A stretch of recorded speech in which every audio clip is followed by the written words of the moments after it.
como usos y prácticas. Los usos y prácticas.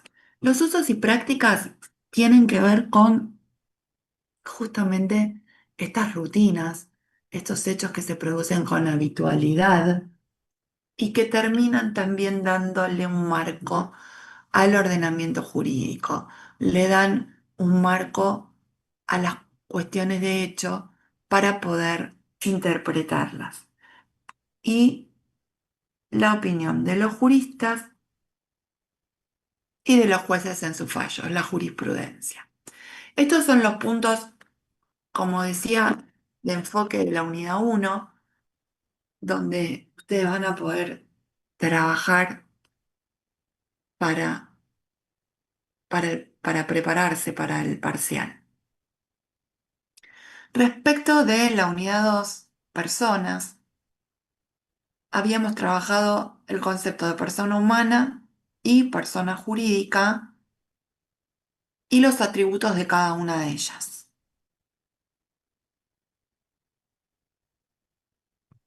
¿Se acuerdan cuáles son los atributos de la persona humana y cuáles son los atributos de la persona jurídica? O primero, ¿quiénes son personas jurídicas?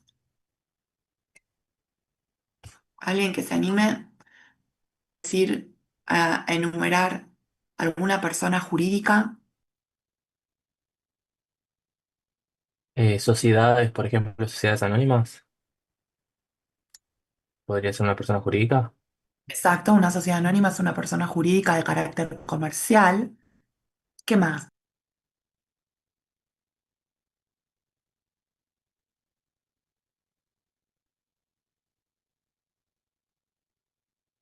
¿No se acuerdan que había personas jurídicas de carácter no comercial que no perseguían esta finalidad de obtener ganancias? Personas jurídicas que se utilizaban con fines sociales, comunitarios, solidarios.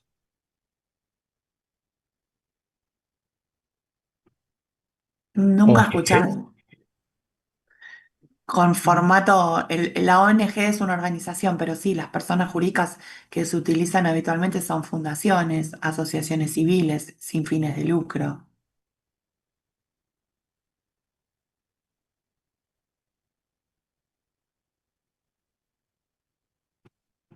Entonces, tenemos personas jurídicas que persiguen la obtención de una ganancia, como puede ser una sociedad anónima, una sociedad de responsabilidad limitada, algún otro tipo societario, y personas que no persiguen la obtención de ganancias, que el objetivo de ese ente, de esa persona jurídica, es otro, La ¿cómo puede ser? iglesia, ¿puede ser?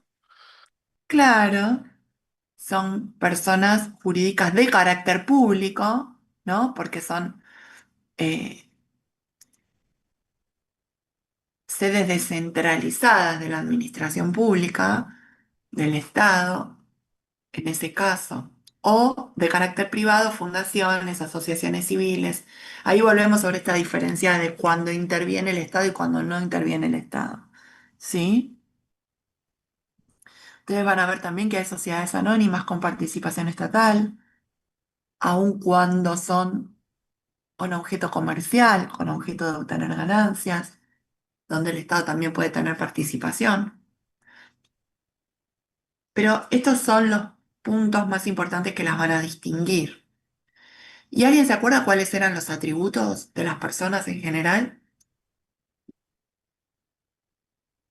Libertad, integridad, No, atributos. Eran estas facultades que le daba la ley a las personas. el domicilio, Por ejemplo, el domicilio lo tiene la persona humana y lo tiene la persona jurídica. ¿Sí?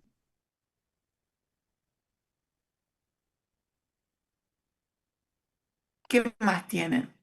El nombre, muy bien. La persona humana tiene un nombre, la persona jurídica tiene una denominación.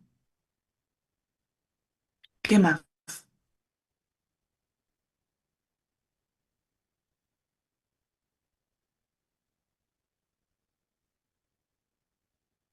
nombre, denominación, domicilio.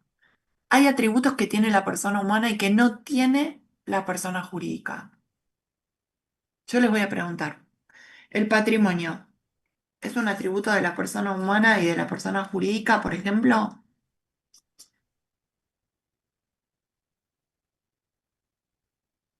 Sí, ¿no? Los dos comparten. Exacto.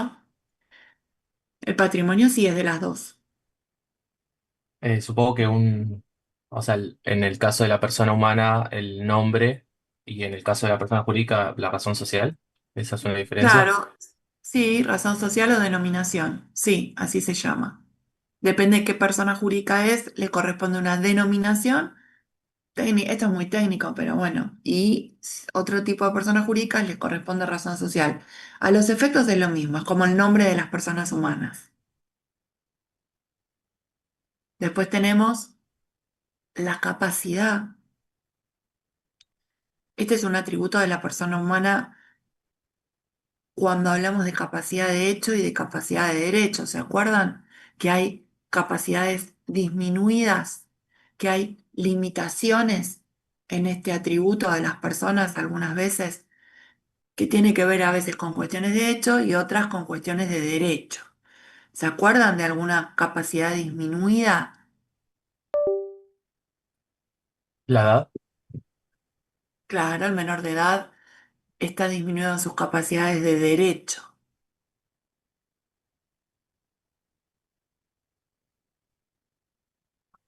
¿Qué más?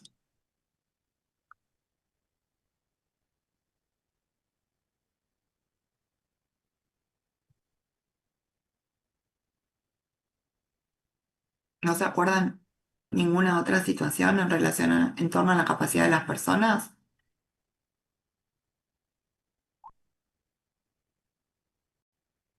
¿Alguna discapacidad motora de ese estilo? Alguna limitación motora, por ejemplo. Esa Sí, sería una de hecho. claro.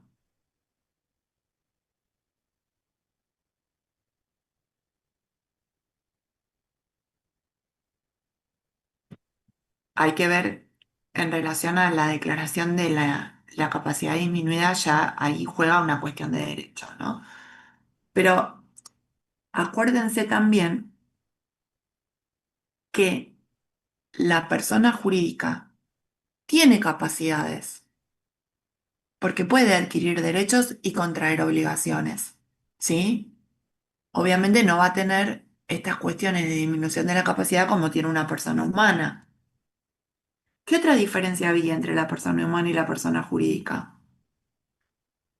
Hay un atributo que no lo tiene la persona jurídica. Es el Estado.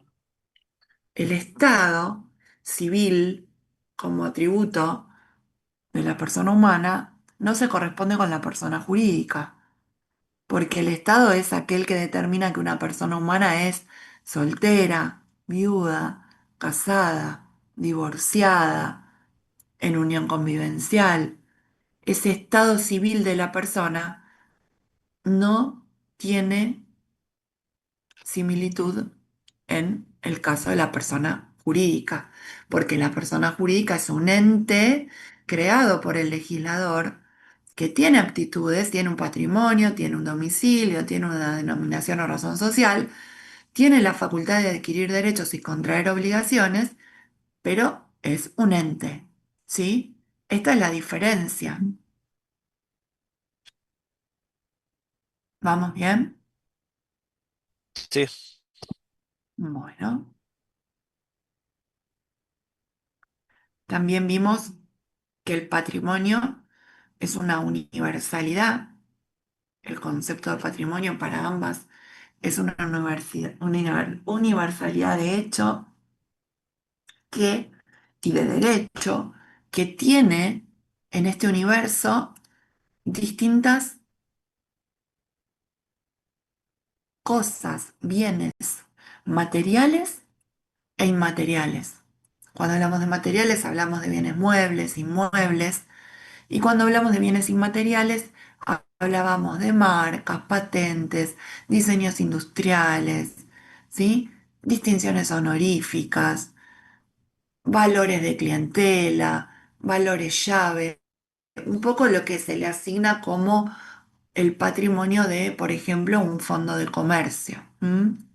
Esos conceptos, a veces es más fácil hablar del patrimonio y explicar los bienes inmateriales desde ese lugar. Esto básicamente es lo que trabajamos en esta unidad, en donde, como les decía, ponemos foco para ya después directamente profundizar los temas en otras unidades. Nosotros vamos a trabajar con la persona jurídica en otra unidad, ya solamente con las de carácter privado comercial, y vamos a ir a fondo con cada uno de los tipos de personas jurídicas que existen. ¿Mm? Hablamos en esta unidad de la persona, del comienzo de la existencia de la persona para el derecho. En la parte general, también hablamos de los derechos, ¿no? En la concepción en el seno materno, a partir del nacimiento, hablamos un poco de lo que tiene que ver con la discriminación, con la cultura de género, pero hacemos foco para el parcial en la distinción entre persona humana, persona jurídica y los atributos de cada una. Cuando nosotros analizamos a la persona y antes de continuar con las otras unidades del programa, lo hacemos ya pensando en qué hay para el derecho, relaciones de las personas con las cosas. Esto se da con los derechos reales, como pudieron ver. Hay derechos personales, que son los que se dan entre las personas, como vimos en obligaciones, donde hay un vínculo entre dos personas, acreedor y deudor. Y derechos intelectuales, que son todos aquellos que están vinculados con la propiedad intelectual, como son los diseños, las patentes, los planos, las marcas, ¿sí? El desarrollo de un software. Todos estos son derechos intelectuales. Volvemos sobre el concepto de patrimonio y les dimos una breve referencia o noción de lo que son los acreedores cuando un patrimonio tiene, digamos, una situación de crédito, débito, pero esto tampoco es algo en lo que hagamos foco aquellos que estudien por el programa para el parcial, para que puedan trabajar sobre los puntos que realmente nos interesa trabajar ahora. Después tenemos la unidad 3 que ustedes van a ver que justo me hicieron ver los compañeros del curso anterior. Hablamos de hechos y actos jurídicos y obligaciones. Ya hechos y actos jurídicos están en la 4. Nosotros lo trabajamos de manera conjunta cuando damos clase, pero acá en el programa quedó mal expresado, pero los temas lo tienen. La introducción a hechos y actos jurídicos está en la 4 y no en la 3. Ese sería el error. Nosotros en el material didáctico en obligaciones directamente tenemos el tratamiento de las obligaciones como estos derechos, como decía, personalísimos, ¿no? Y hablábamos del vínculo que existe entre una y otra persona, el vínculo jurídico que se crea entre el acreedor y el deudor. Las obligaciones a veces nacen de un hecho jurídico y otras veces de un acto jurídico. Un hecho jurídico puede ser, por ejemplo, un accidente. Siempre hablamos del accidente de tránsito, ¿no? Que es una cuestión que no está dada por un contrato, es una cuestión que se da por una situación que ocurre y genera obligaciones. Genera,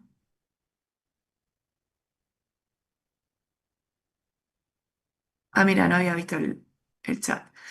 Me estaban ahí contestando el tema de la unidad anterior. Bueno, entonces,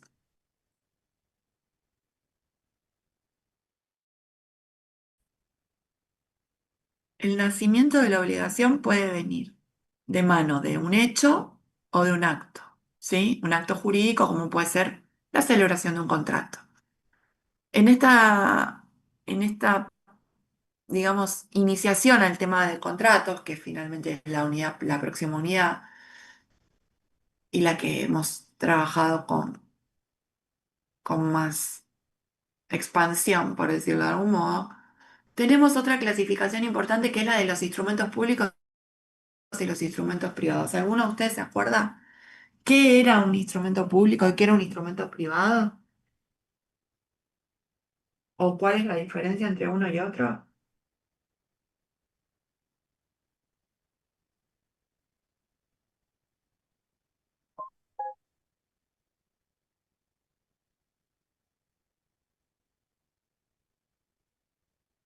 Instrumentos públicos. El instrumento público es un instrumento que tiene necesariamente recaudos que están predeterminados, pero que tienen que ver, a ver, pensemos en lo que decíamos antes respecto de las ramas del derecho. ¿Cuándo una rama del derecho era pública y cuándo una rama del derecho era privada?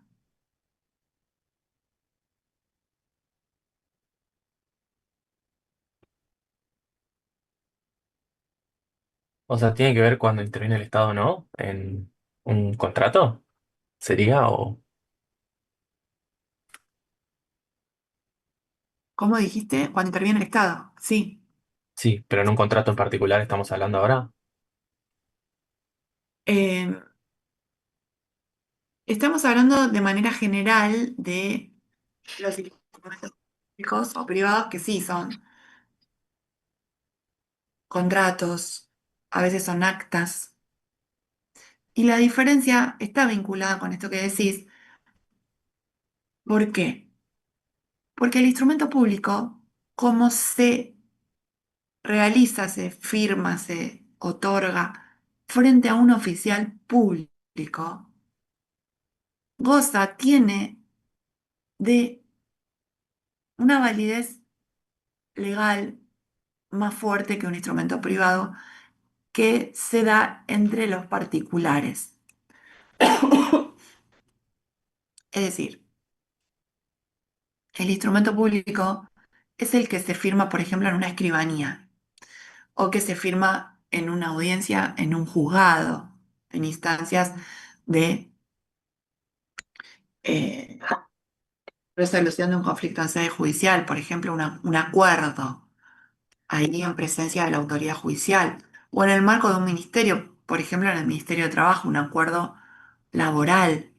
Hay un oficial público que depende de un organismo del Estado y que tiene autoridad y jerarquía para darle a ese instrumento otro valor legal. Son los instrumentos que nos garantizan que las personas lo firmaron sin obligación, que no hay vicios, que no hay vicio de voluntad, que no hay vicio en relación a este consentimiento, a esta, ¿no? Hay recaudos que vienen con el hecho de que estos instrumentos, estos contratos o estos acuerdos se hagan frente a un oficial público. Algunos de estos instrumentos, algunos de estos instrumentos, un segundito por favor, me está hablando, a ver.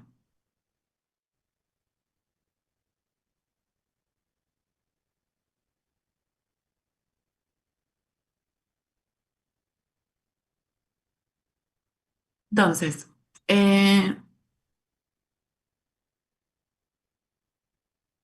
estos instrumentos, algunos de ellos, también tienen otras formalidades, solemnidades que determinan la ley. Por ejemplo, una transferencia de un inmueble, ¿sí? La transferencia de un inmueble se hace por escritura pública, exclusivamente. No hay otro modo de transferir la propiedad de un inmueble que no sea por escritura pública. Esta es una formalidad, es una solemnidad que trae aparejado un instrumento público específicamente para el caso de transferencia de inmuebles. Y los instrumentos privados, por ejemplo, pensemos en un contrato de alquiler de una vivienda o de un comercio. Pensemos en un contrato de alquiler.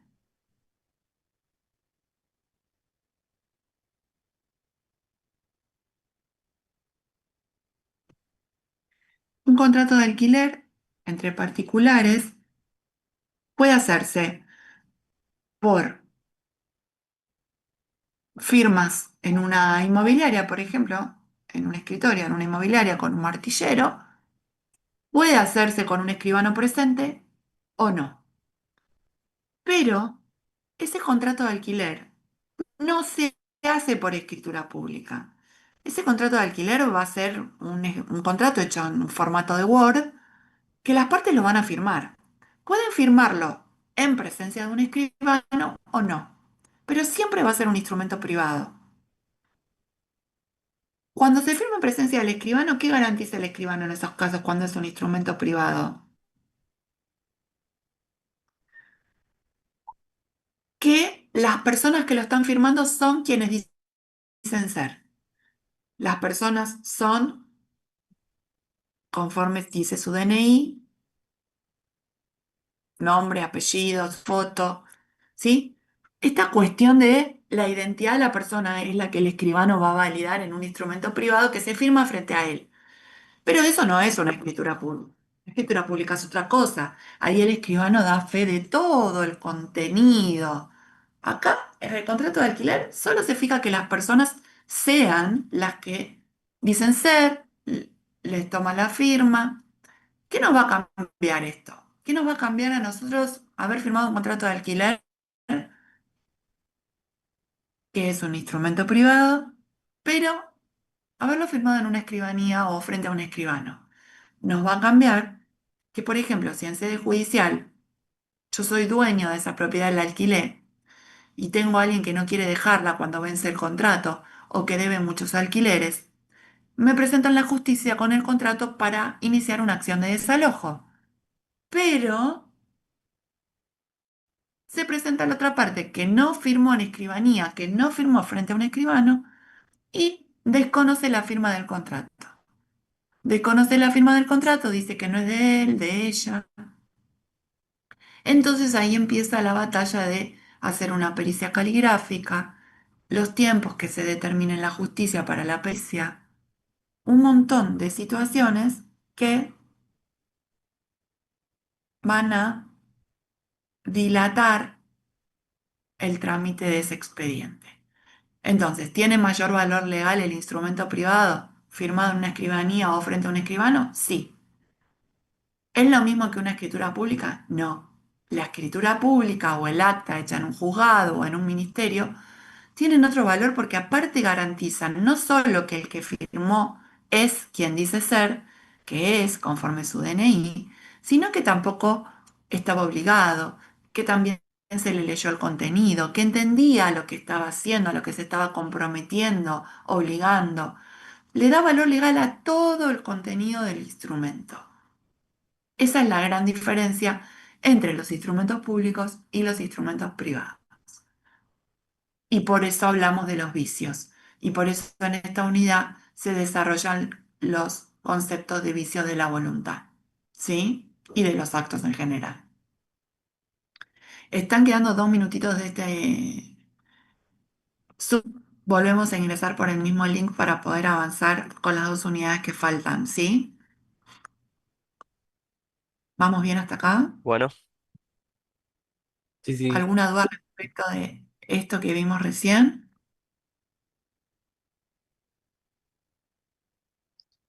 A mí me quedó claro.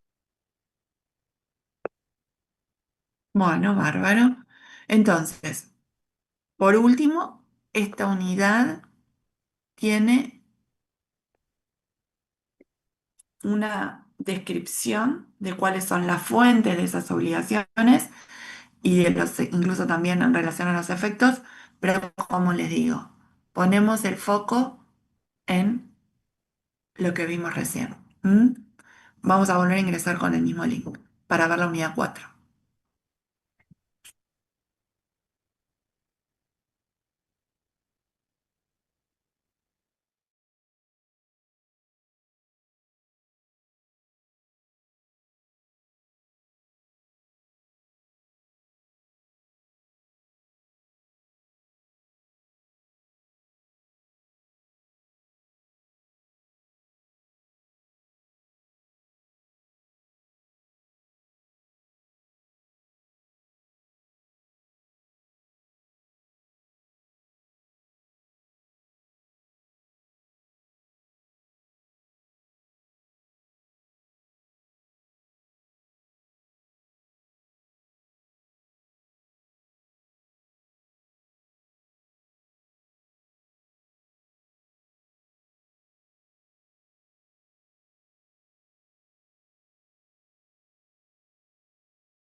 Bueno, como les decía, ahí me escuchan bien. Todavía están ingresando algunos.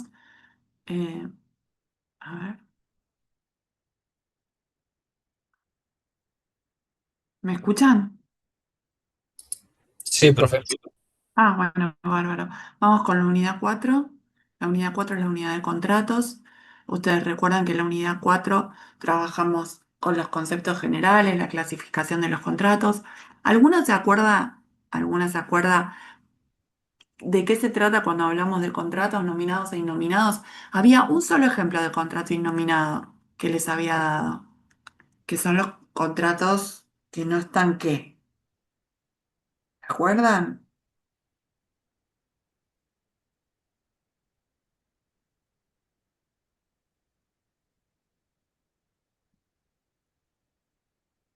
Bueno, los Que no tienen contratos. nombre.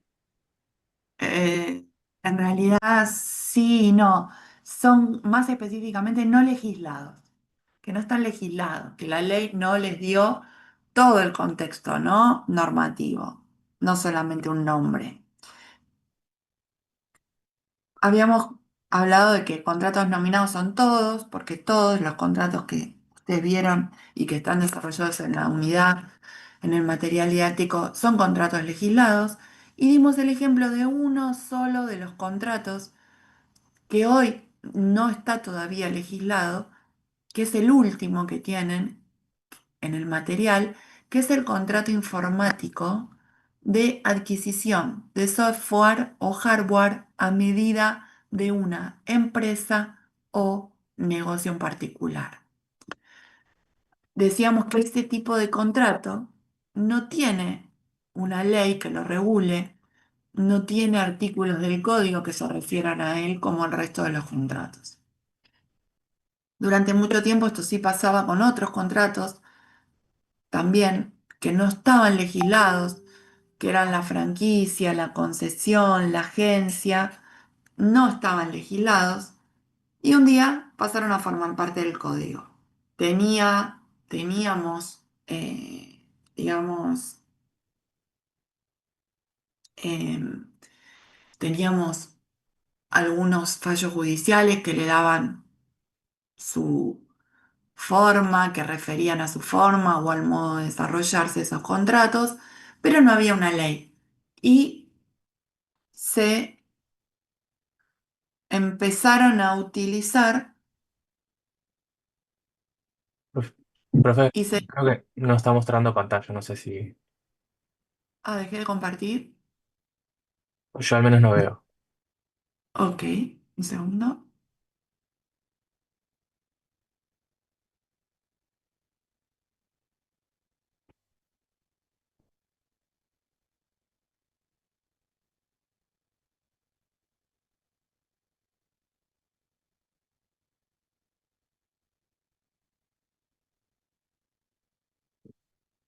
Ahí lo pueden ver. Ahí va, sí, sí, ahí se ve. Bueno, bárbaro. Ahí está, estoy entrando gente, ya habilité.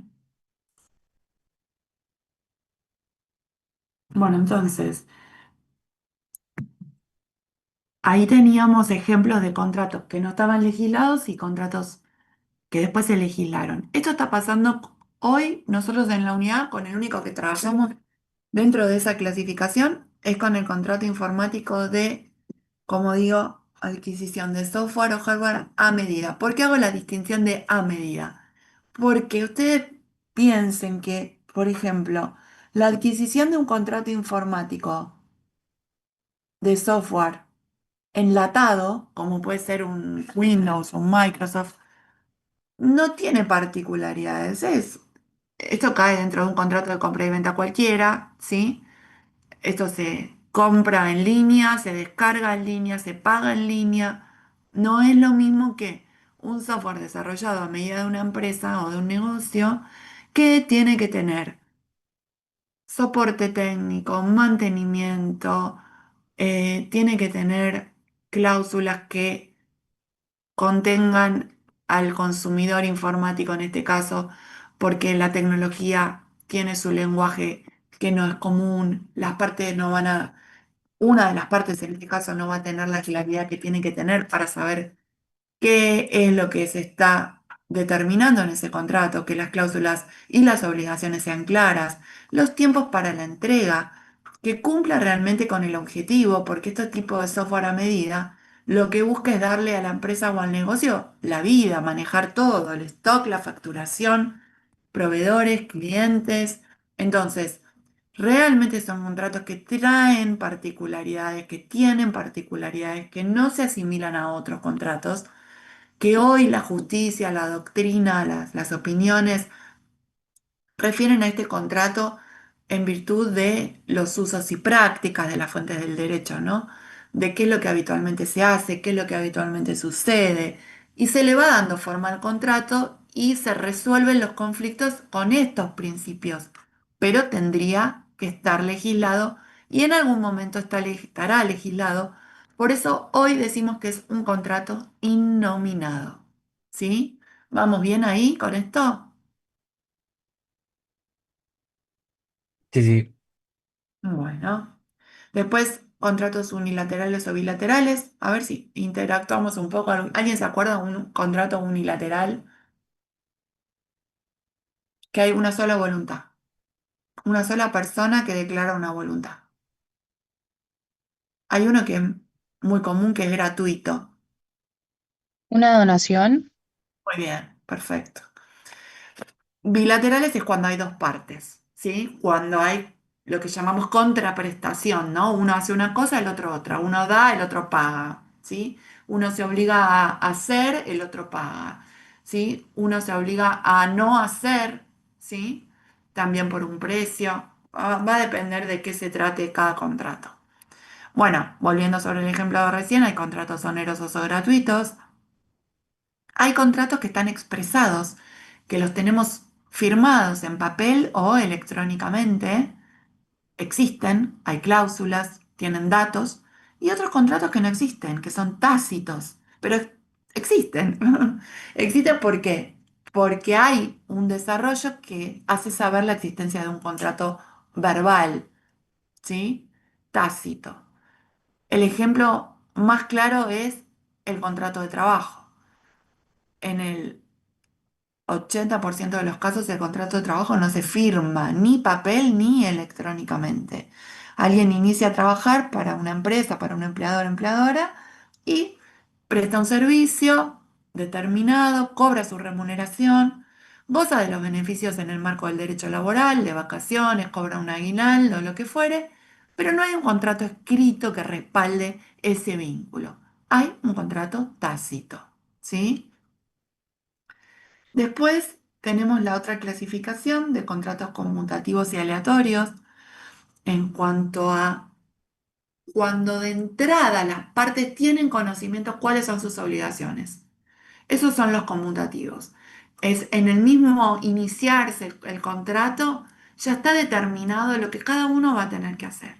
Ahora, hay otro tipo de contratos que están sujetos a un alia, por eso son aleatorios, una suerte, donde va a depender de que suceda algo y en relación a ese suceso mi obligación será una u otra. A veces son obligaciones que están vinculadas con cuestiones climáticas en el marco de una obra, por ejemplo. No, si se sucede tal cosa, tendré que hacer tal cosa, si no, y eso va a darle una variable a esas obligaciones. En relación a los contratos consensuales o reales, esto tiene que ver con lo que venimos trabajando hasta la unidad 5. Los contratos consensuales son los aquellos que se dan en este vínculo entre personas, donde hay consentimiento de las dos personas y tiene que ver con el vínculo jurídico obligacional. Y en cambio los contratos reales son aquellos en los que se produce la intervención de una cosa. ¿M? Y es en virtud de los derechos vinculados a una cosa. Hay contratos formales y no formales. También podríamos volver sobre el ejemplo de instrumentos solemnes cuando hablábamos del instrumento público. La ley exige ciertas formalidades para algunos contratos y en otros hay total libertad a la hora de producirlos, armarlos, ¿sí? ¿Alguien se acuerda lo que eran los contratos de adhesión? ¿Una idea? Los que aceptas, por ejemplo, los contratos que cuando te abrís una cuenta de Exacto, alguna página, por ejemplo, aceptar, eso es un contrato perfecto. de acción. Exacto, los términos y condiciones de los sitios web, de las plataformas, o los contratos de apertura de productos bancarios, que son esos contratos que por ahí a veces los vemos en papel o no, pero si los vemos también en las aplicaciones o en el home banking, es aceptar términos y condiciones, donde nos adherimos directamente a un texto, donde nos adherimos a unas condiciones que no leemos generalmente tampoco y que tampoco tenemos opción de discutir. Esas cláusulas y esos términos y condiciones no son discutibles para el consumidor en el marco de los contratos de adhesión, pero sabemos que si tenemos algún conflicto y que si alguna de esas cláusulas o términos resultan abusivos en los términos de la Ley de Defensa del Consumidor y por los principios constitucionales, tenemos derecho a pedir en la justicia que se hagan valer nuestros derechos. ¿Mm? Bueno, esto es importante en cuanto a la clasificación. ¿Mm? Como les digo, nosotros de cada unidad vamos enfocando en algunos temas, particularmente sobre todo para trabajarlos en los parciales, que quizás no es lo mismo que trabajamos después cuando estamos en el debate en el curso o cuando hacemos un trabajo práctico, ¿sí? Así que por eso es importante que de esta clase vayan tomando nota en donde ponemos énfasis en cada unidad. ¿Mm? Después vemos cada contrato en particular. Está esta clasificación de contratos civiles y contratos comerciales. Acuérdense que los contratos comerciales son aquellos donde siempre se busca obtener una ganancia, donde se trata de colocar masivamente en el mercado un producto o un servicio, ¿sí? Puede ser por un contrato de franquicia, como podría ser cualquiera de los que ustedes conocen como delivery de comida, gastronómicos o McDonald's o solo empanadas o lo que fuere. Puede ser por servicios de peluquería, las cadenas, franquicias, ¿no? Lo que quieran en materia de franquicias, contratos de distribución, que son aquellos donde también un importador, un fabricante, vende a precio mayorista productos a otros comerciantes que son distribuidores que lo van a directamente llevar al comercio para el consumidor final. El contrato de agencia, que el más común utilizado es en el marco del turismo, y las concesiones privadas, que son las que se utilizan para colocar masivamente en el mercado autos, vehículos en general, y el que ustedes conocen con las concesionarias automotrices habitualmente.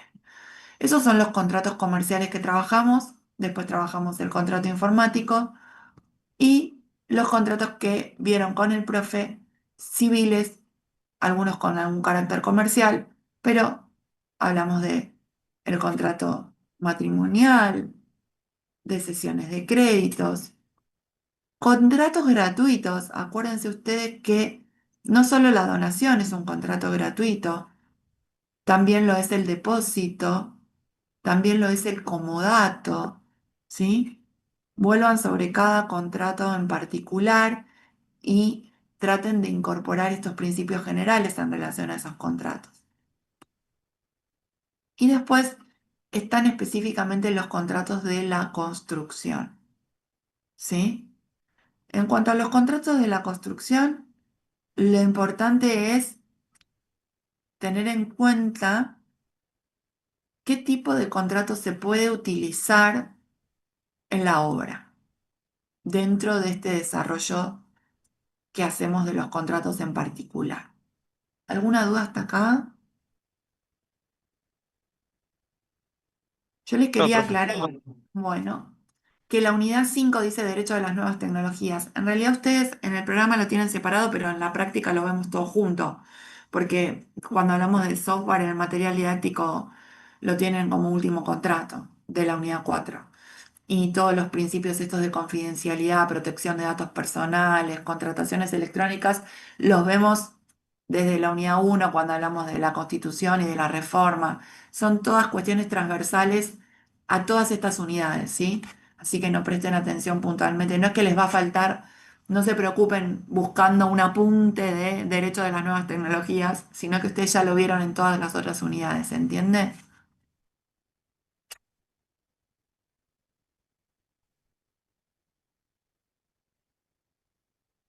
Entiendo que sí.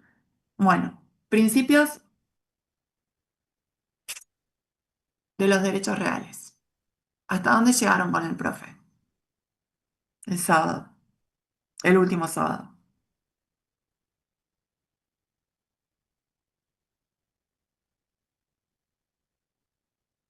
¿Me escuchan? Sí, sí, estaba buscando, creo, yo tengo notado algo de aluvión, pero no sé si es lo último. Ok, está bien. O sea que fueron un poquito más allá de los derechos y de su desarrollo. Bueno, acá siempre les digo que el tema de derechos reales es un tema muy importante porque incluso les sirve a ustedes si en el examen por ahí están medio flojos en otro punto, los pueden desarrollar y sobre todo ustedes en el área de civil es un tema que lo van a ver en el ejercicio profesional habitualmente y con mayor profundización que otros temas, ¿sí? Entonces, les propongo que le presten mayor atención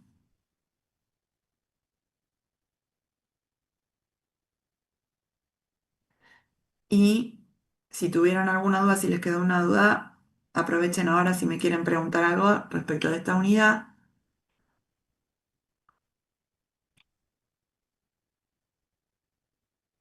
Eh, a ver, son 14 los derechos reales. Están enumerados expresamente en el Código Civil y Comercial. No es que hay derechos reales que no figuran acá, pero existen. No. Esto de que estén enumerados es que son esos y no hay otros. Son 14. También es importante que partan del concepto de dominio como concepto de base para comprender e incorporar estos derechos reales. Cuando hablamos de posesión y de tenencia, ustedes saben, estamos hablando de cuestiones de hecho, no de derecho.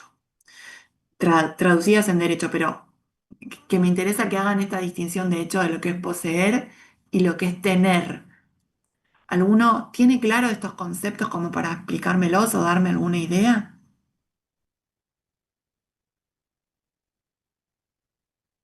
¿No se animan? Bueno, el derecho de dominio es el derecho más absoluto que tienen las personas sobre una cosa. Ahí pueden ejercer todos los derechos y tienen todas las facultades sobre esa cosa. Pueden disponer de la cosa, pueden modificar la cosa, pueden transferir la cosa, pueden usar, gozar de la cosa. Todos los derechos pueden embargarla, hipotecarla. Todos los derechos tienen sobre la cosa, ¿sí? Porque tienen el derecho de dominio que es absoluto. ¿M? Entonces, cuando hablamos de posesión y de tenencia, hablamos de situaciones en las que en los hechos ustedes pueden confundirse con un dominio, pero no es tal. ¿Quién es tenedor de algo? Por ejemplo, el inquilino del inmueble que alquila. Tiene la tenencia. ¿Quién es poseedor de algo? ¿Quién posee la cosa en términos jurídicos? El dueño y aquel que la posee porque tiene ánimo de dueño. ¿Se acuerdan cuando vimos el concepto de usucapión y de aquel que tenía una posesión pacífica, ininterrumpida, continua, de buena fe, que tenía ánimo de dueño. ¿Se acuerdan de ese instituto? Sí, o sea, si vos estás, creo que son 20 años viviendo en un lugar y Es pagás constantemente y seguís manteniendo la intención de pagar, podés pasar a ser dueño de hacer la casa. dueño. No sé si sería dominio ya, pero como que podés poseer la casa, ¿no? Exactamente. La posees y lo que querés es adquirir el dominio. ¿Sí? Sos poseedor de buena fe, de forma pacífica, ininterrumpida, continua a lo largo de los años, y lo que querés es adquirir el dominio de la cosa. ¿Sí? Estos conceptos son fundamentales para esta unidad y los va a ayudar tenerlos claros para poder incorporar ya mejor cada uno de los 14 derechos reales, que es donde ponemos foco en esta unidad. ¿Sí? Después están las acciones, las cuestiones procesales que las vemos, las desarrollamos en clase, pero no ponemos foco en el parcial, ¿sí? No se compliquen con eso porque eso después lo veremos con las clases más abiertas, más para la otra parte del año, para los trabajos prácticos que faltan. Ahora ponemos foco en el desarrollo de los 14 derechos reales y de estos tres conceptos que vimos recién. En principio, hasta acá entra para el parcial. Si ustedes no tienen dudas, estaríamos ya finalizando el encuentro y escucho preguntas en relación a todos estos temas o en relación al examen, no hay problema, díganme ustedes.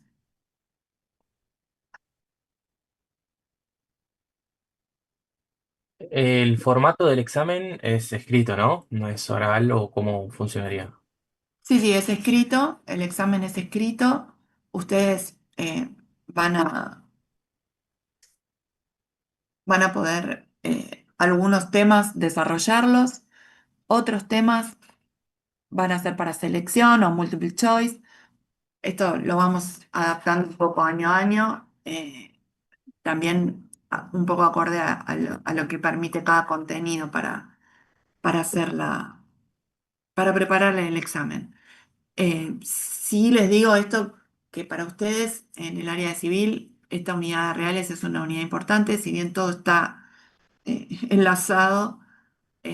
Si tienen alguna dificultad o algún tema no lo pueden desarrollar